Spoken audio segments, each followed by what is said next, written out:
Menarik 10.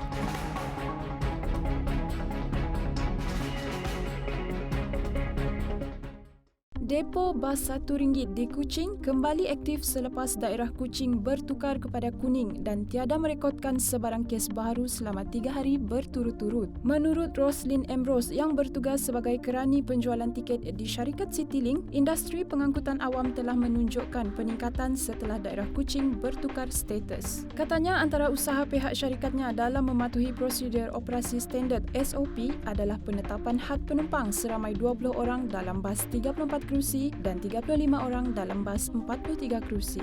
Langkah ini penting bagi memastikan jarak antara penumpang adalah 1 meter dan memastikan tiada bersentuhan ketika dalam perjalanan. Kerajaan Sarawak di bawah Kementerian Belia dan Sukan bakal membina sebuah pusat latihan dan pertandingan wushu di Putrajaya dengan anggaran kos kira-kira 13.2 juta pada awal Februari 2021. Menurut Menteri Belia dan Sukan Dato' Abdul Karim Rahman Hamzah, projek tersebut dijangka akan siap sepenuhnya dalam tempoh 15 bulan. Kompleks ini dibina bagi menghargai penggiat sukan wushu setelah banyak menyumbang pingat buat Sarawak dalam Sukan Malaysia, SUKMA dan pertandingan di peringkat antarabangsa. Tambah Karim, Persekutuan Wushu Sarawak PWS layak mendapat tempat yang selesa untuk latihan persiapan atlet kerana persekutuan itu sentiasa komited dan berdedikasi dalam menghasilkan pemain wushu yang terbaik. Kerajaan Sarawak melalui Kementerian Belia dan Sukan meneruskan kertas kerja cadangan bagi menaik taraf SMK Demak Laut sebagai sebuah sekolah sukan pada masa akan datang. Kata Menteri Belia dan Sukan Dato' Abdul Karim Rahman Hamzah, kertas cadangan tersebut masih dalam proses kerana banyak perkara perlu diambil kira. Tambahnya lagi, pihaknya akan membuat perancangan rapi untuk memastikan kertas cadangan tersebut sampai kepada pihak atasan bagi mendapatkan kelulusan Kementerian Belia dan Sukan Malaysia dan Kementerian Pendidikan Malaysia.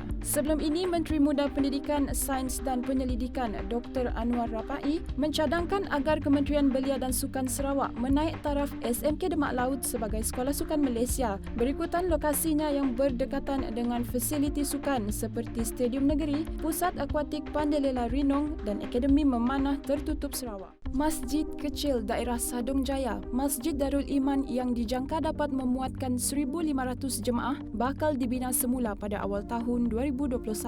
Menurut Ahli Dewan Undangan Negeri Adun Sadong Jaya, Aidil Lariwo, projek pembinaan masjid yang dianggarkan memakan kos kira-kira RM7 juta itu kini dalam peringkat akhir reka bentuk. Tambahnya, sebuah balai atau menara cerapan turut akan dibina bagi fungsi melihat anak bulan seperti balai-balai cerap yang lain di seluruh Sarawak. Balai cerap tersebut bukan sahaja akan digunakan untuk melihat anak bulan tetapi juga sebagai satu menara atau tempat pelancongan yang dapat menjadi tarikan pelancong bagi kawasan Asajaya, Sadong Jaya, Simunjan dan sekitarnya. Komputer Raspberry Pi mampu mencetus idea, kreativiti dan inovasi dalam kalangan pelajar sekolah rendah dengan penerokaan kemahiran kod, robotik dan jaringan komputer. Ahli Parlimen Sibuti, Lukan Yisman Awang Sauni telah mencuba sendiri Raspberry Pi 400 yang disifatkannya amat mesra pengguna dan mudah untuk dikendalikan. Katanya kemudahan Raspberry Pi ini mampu memberi ruang besar kepada kanak-kanak untuk meneroka imajinasi dan mengalih imajinasi serta idea kepada penggunaan Raspberry Pi. Terdapat 1,265 sekolah rendah di Sarawak akan disediakan dengan komputer Raspberry Pi tahun 2021 dan agihan komputer ini telah diluluskan Kerajaan Sarawak dengan kos RM12 juta. Menarik 10.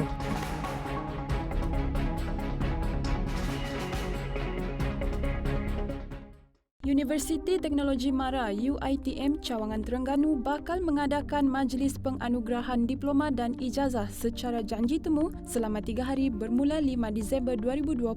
Menurut Rektor UiTM Cawangan Terengganu, Profesor Madya Technologies Profesional Dr. Mazidah Putih, kira-kira 289 graduan akan menghadiri majlis tersebut di kampus Dungun. Majlis penganugerahan itu akan diadakan mengikut prosedur operasi standard SOP yang ditetapkan oleh Majlis Keselamatan Negara MKN sebagai langkah pencegahan penularan wabak COVID-19. Penganugerahan itu pada asalnya dijadualkan pada 7 November lalu namun terpaksa ditangguhkan rentetan situasi COVID-19 yang sangat membimbangkan pada ketika itu. Seramai 993 individu ditahan dalam tempoh 10 bulan tahun 2020 selepas terlibat dengan kegiatan Macau Scam. Menurut Timbalan Menteri Dalam Negeri 2 Jonathan Yassin, tangkapan yang dilakukan dalam tempoh dari 1 Januari hingga 31 Oktober 2020 itu melibatkan 912 rakyat tempatan dan 81 warga asing. Pada masa ini belum ada kajian mengenai umur mereka yang terlibat dalam kegiatan itu dan pihak Kementerian Dalam Negeri akan membuat penelitian berhubung perkara berkenaan. Katanya Polis Diraja Malaysia PDRM sentiasa bekerjasama dengan pelbagai pihak termasuk Suruhanjaya Komunikasi dan Multimedia Malaysia SKMM, Bank Negara Malaysia, Syarikat Telekomunikasi dan institusi perbankan untuk mencegah jenayah penipuan dalam talian. Lewis Hamilton melakar kemenangan ke-95 sepanjang keriernya pada Grand Prix Bahrain. Hamilton yang sudah mengesahkan kejuaraan dunia buat kali ke-7 meraih kemenangan ke-11 musim ini bersama jentera Mercedes dengan pemanduan cemerlang di litar sakhir yang mencabar. Hamilton mengakhiri perlumbaan tersebut di depan pemandu Red Bull Max Verstappen dan memuji operasi keselamatan moden yang menyelamatkan Grosjean selepas jenteranya terlibat dalam kemalangan ketika perlumbaan.